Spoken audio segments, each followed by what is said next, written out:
Kinabukasan ay maaga akong gumising para maghanda dahil maaga raw akong ihahatid ang tauhan ni Mr. Muller pabalik sa probinsya namin at nang makapagpaalam na ako sa mga magulang ko. Mabigat man sa loob na magsinungaling sa kanila, wala naman akong magagawa. Kailangan ko itong gawin para sa kapakanan nila, para sa mas makakabuti sa kanila. Nang matapos akong maligo ay nagbihis muna ako ng pambahay dahil kailangan ko pang magluto ng umagahan. Wala kasing kasambahay sa malaking mansyon na to. Mamaya pa raw ang dating ng mga kasambahay na parte rin ng pagpapanggap namin. Napapailing na lang ako sa tuwing naiisip ko ang mga ginagawa ni Mr. Muller para lang makumbinsi ang lolo niya na may asawa na siya at nakapag-settle down na to. Ibang klase rin kung manloko tong mga mayayaman eh. Daig pa ang mga nagsushooting ng pelikula. Pagkababa ko ng kusina ay naganap ako ng pwedeng maluto. Nataranta pa ako nang wala akong makitang ref. Yun pala ay yung bakal na cabinet na nakita ko ay siya mismong refrigerator ng mansyon. Napaawang na lang ang bibig ko dahil sobrang laki nito. At nang buksan ko ay punong-puno to ng lamang prutas, inumin, pagkain at kung ano-ano pa na hindi ko pa nakikita sa tanang buhay ko. Kumuha na lang ako ng itlog, hotdog at pati bacon na rin dahil hindi pa ako nakakatikim doon. Pagkatapos ay nagsaing na ako sa rice cooker at sinimulan ng lutuin ng ulam. At nang matapos kong lutuin ang mga ulam ay gusto ko sanang magkape na muna. Pero hindi ko na lang itinuloy dahil hindi ko naman alam kung paano gamitin ang machine na may label na coffee maker. Maya-maya pa habang naghahanda ako ng mga plato sa mesa, ay nahagip ng mga mata ko ang papalapit na si Mr. Muller. Kahit nainis ako sa kanya, ay pinilit ko pa rin ngumiti ng tuluyan siyang makalapit. Good morning. Hindi ko natapos ang sinasabi ko at mabilis akong napayuko. Ramdam ko ang pag-akyat ng dugo sa aking magkabilang pisngi. Nang makita ko ang malaking bukol sa suot nitong manipis na puting boxer shorts. Nakasando lang kasi to at boxer shorts. You didn't have to prepare Siri. Bulalas ko dahilan para hindi niya matuloy ang sinasabi niya. Pwede po bang magsuot kayo ng shorts? Suwestyon ko at mas lalo kong namula. Pagkasabi ko noon ay narinig ko ang malutong niyang mura bago siya mabilis na umalis. Nakagat ko na lang ang labi ko dahil sa hiya. Alam kong normal lang sa mga kalalakihan ang mga ganoon tuwing umaga, pero ang dahilan kasi ng pamumula ay kung gaano kalaki ang bukol sa boxer shorts ni Mr. Muller. Kahit saglit ko lang yun nakita, ay alam kong hindi ganoon ang tipikal na umbok sa mga kalalakihan. Napailing na lang ako at hindi na yon inisip pa. Matapos ang ilang minuto, ay bumalik na siya at nakasuot na ng itim na roba. Again, you didn't have to make breakfast. Pwede naman kumain na lang kayo sa labas. Sambit niya sa akin. Nasanay lang po, sir. At isa pa, sayang naman po kung gagastos pa ako sa pagkain kung meron naman rito sa bahay niyo. Sagot ko sa kanya. Pangdalawahan nga po pala ang inihanda ko. Kaya umupo na rin kayo at kumain na. No, I'm okay. Walang emosyon niyang sagot. You should get prepared. Any minute from now ay darating nang maghahatid sa'yo sa inyo. You should leave as soon as possible, bago pa man maisip ng lolo ko na bumisita rito sa bahay. Dagdag niya at tatalikod na sana nang pigilan ko siya. Sir, tawag ko.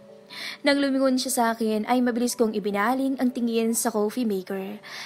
Kasabay ng pag-iinit ng magkabilang pisngi ko. Pwede ho bang magpaturo kung paano gamitin yung machine na yan? Gusto ko po kasing magkape para mainitan yung tiyan ko. Seryoso ka ba? Mas lalo akong namula dahil sa naging tugon niya.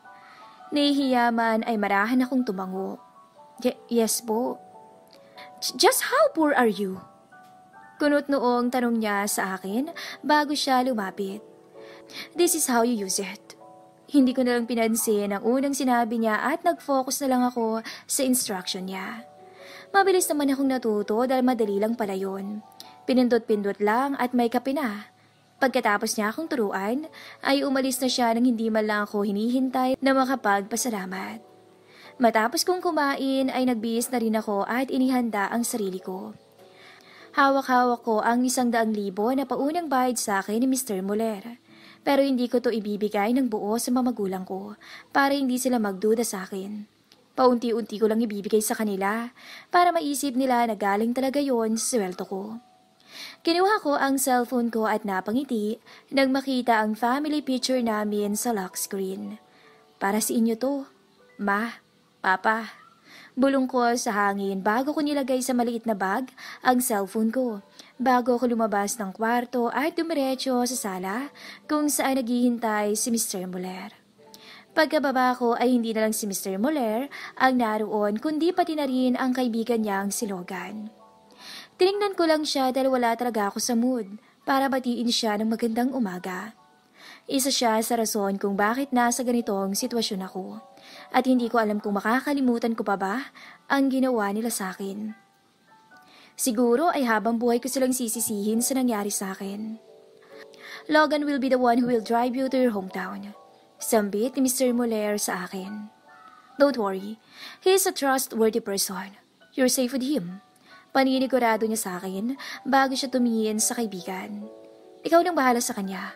Pupunta na ako sa opisina. Dagdag niya at agad na umalis nang hindi man lang kami hinihintay na makapagsalita. Maya-maya pa ay bumaling sa akin si Logan at hilaw ng umiti. Shall we? Tumango lang ako sa kanya at tahimik na sumunod. Wala talaga akong plano na kausapin siya dahil naiinis talaga ako kapag nakikita ko ang pagmumukha niya at ng dalawa pa niyang kaibigan. Ang sarap nilang pag-umpugin. Miss Christine, tawag sa akin ni Logan nang makalabas kami ng bahay. Pagkatapos ay lumingon siya sa akin. I would like to apologize for what we did. Anya bago iniyo ko ang kanyang ulo. I know it was our fault. Why you ended up in this situation. Why you were dragged into our mess. So, I humbly ask your forgiveness. Sincere niyang dagdag. Hindi ko naman inaasahan na sasabihin niya sa akin ang mga salitang yun. Hindi ko talaga naisip, kaya naman hindi ako nakapag-react agad. Huminga ako ng malalim. Alam kong wala na rin namang mangyayari kung magagalit pa ako sa inyo dahil nangyari na ang pwedeng mangyari at hindi na ako makakawala pa sa mga kamay ni Mr. Muller hanggat hindi ito natatapos. Siguro ang gawin niyo na lang para makabawi sa akin ay tulungan si Mr. Muller na magtagumpay sa mga plano niya. Mahinaon kong sambit sa kanya dahil yun na lang ang naiisip kong pinakamagandang pwede nilang gawin para sa akin. Sa oras na magtagumpay si Mr. Muller ay paniguradong makakalay na rin ako sa mga kamay niya. Thank you, Miss Christine. Again, I sincerely apologize, especially for hitting your knee. Nanangkit ang mga mata ko sa sinabi niya. Pinaalala mo pa sa akin? Nainis tuloy ako. Hilaw siyang gumiti at nagkamot ng batok. So sorry. Huwag na natin pag-usapan pa. Mas mainam na umalis na tayo dahil malayo-layo pang sa amin. Sabi ko na lang sa kanya. Tumango lang siya sa akin bago ako pinagbuksan ng pinto. Pagkatapos ay siya namang pagpasok niya sa driver's seat at agad na pinaandar ang sasakyan. Halos buong biyahe ay tahimik lamang ako. Maging si Logan ay hindi rin nagsasalita. Tanging ang tugtog lang sa radyo ng kotse ang nagsisilbing ingay sa pagitan naming dalawa. Pero paminsan-minsan ay nag-uusap kami lalo na kung tinatanong niya kung tama ba ang dinadaanan namin. Nakadepende lang kasi siya sa Google Maps sa cellphone niya. At matapos nga ang halos 2 oras na biyahe ay nakarating na kami sa bayan ng San Agustin. Dito mo na lang ako hintayin sa terminal, Logan. Sasakay na lang ako ng tricycle papunta sa amin. Sambit ko sa kanya nang huminto kami sa sakay ng bus. Why? Uriel strictly told me to drive you home. Hindi na. Panigurado kong magiging komplikado lang yung sitwasyon kapag nakita ng mga tao sa amin ang kotse mo. Ayokong machismis ang pamilya ko, no? Paliwanag ko sa kanya bago bumaba. Sisikapin ko makabalik ka agad. Pahingi na lang ng number mo para ma-text kita. Sambit ko sabay labas ng cellphone ko at nakita ko kung paano siya mapatingin doon.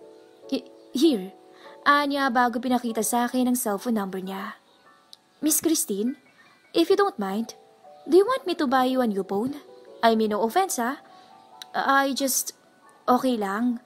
Putol ko sa sinabi niya nang matapos kong kunin ang number niya. Bibili na lang ako once na makabalik na tayo sa Maynila. Sambit ko bago nagpaalam sa kanya at lumabas na ng kotse. Pagkatapos ay agad na akong pumara ng tricycle at nagpahatid sa amin. At dahil hindi ko na-text sila mama at papa, ay wala sila roon sa bahay. Ang mga kapatid ko lang ang nadatnan ko. Sasabihin ko sana sila na puntahan ang mga magulang namin, pero hindi ko na nagawa nang makatanggap ako ng tawag mula kay Mr. Muller. At pinapabalik ako agad-agad sa Maynila dahil hinahanap ako ng lolo niya. Kaya naman ay sa mga kapatid ko na lang ipinaliwanag ang sitwasyon at sinabihan ko na lang sila na sila na lang din ang magsabi sa mga magulang namin. Kumuha na lang ako ng mga gamit para dalhin pabalik. Pagkatapos ay dali-dali na akong umalis para balikan si Logan sa terminal. Pagkarating ko roon ay nakita ko siyang nasa labas ng kotse at palingalinga. Nang makita niya ako ay agad niya akong nilapitan. We need to hurry. Balik na lang tayo rito sa susunod. Buongad niya sa akin. For now, you need to be home. Tumango lang ako at agad na sumakay sa kotse. Napamura na lang ako sa isipan ko dahil hindi ko malang nakausap ang mga magulang ko. Babalik talaga ako rito sa susunod mga araw. Habang pabalik kami ng Maynila ay tawag ng tawag si Mr. Muller. Ino-orient niya ako sa magiging palusot ko sa oras na makauwi ako sa bahay niya. At yun ay galing ako sa isang luxury shop para mamili ng mga damit na gagamitin ko sa honeymoon namin. Kinuha rin niya ang measurements ng katawan ko para daw maipahanda niya ang mga damit na dadaanan na lang namin bago kami tuluyang bumalik sa mansyon niya. I'm really sorry for dragging you into this mess, Miss Christine. Sambit ni Logan at saglit akong tinapunan ng tingin. Enough with that, Logan. Wala nang magagawang sorry mo. Tumulong ka na lang na magtagumpay ang plano ni Mr. Muller at nang hindi tuluyang masira ang buhay ko. Sambit ko sa kanya bago humugot ng malalim na hininga. Buong biyahe akong hindi mapakali dahil nadamay na rin ako sa pagpapanik ni Mr. Muller.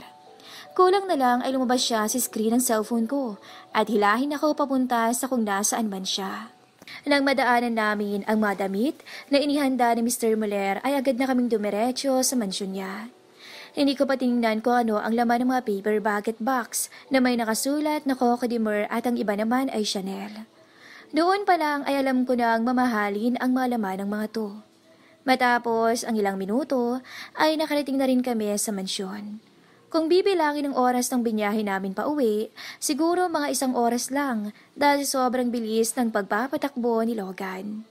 Ilang beses pa akong napadasal dahil ramdam kong isang karabit lang ay sa langit na ang tuloy namin. Nang makalabas ako sa kotse ay halos matumba ako sa panginig ng mga tuhod ko dahil sa labis na takot. Ilang saglit pa ay lumabas na si Mr. Muller kasama ang 2 kasambahay at todong ngiti siya sa akin. Nakasuot siya ng puting long sleeve na tinupi hanggang siko at nakabukas ang unang 2 butones. Honey, Lolo's waiting inside. Salubong niya sa akin bago ko hinalikan sa pisngi, sabay yakap. Don't act surprised, Miss Christine. Umayos ka. Mariing bulong niya sa akin bago siya humiwalay. At pagdating niya sa akin, ay muli siyang humiti ng matamis. Let's go? Ngumiti na rin ako sa kanya at tumango bago ako kumapit sa braso niya. Let's go. Get her things and bring them to her room. Utos niya sa mga kasambahay na tingin ko ay kasabwat niya rin sa plano niya. Pagkatapos ay bumaling siya kay Logan. Do you want to go inside? No, I still got something to do. Sagot nito bago bumalik sa loob ng kotse niya. Tumango lang si Mr. Muller bago niya kumarang hinila, papasok sa bahay niya. Napabunga na lang ako ng hangin dahil magsisimula na talaga ang buhay mag-asawa namin ni Mr. Muller.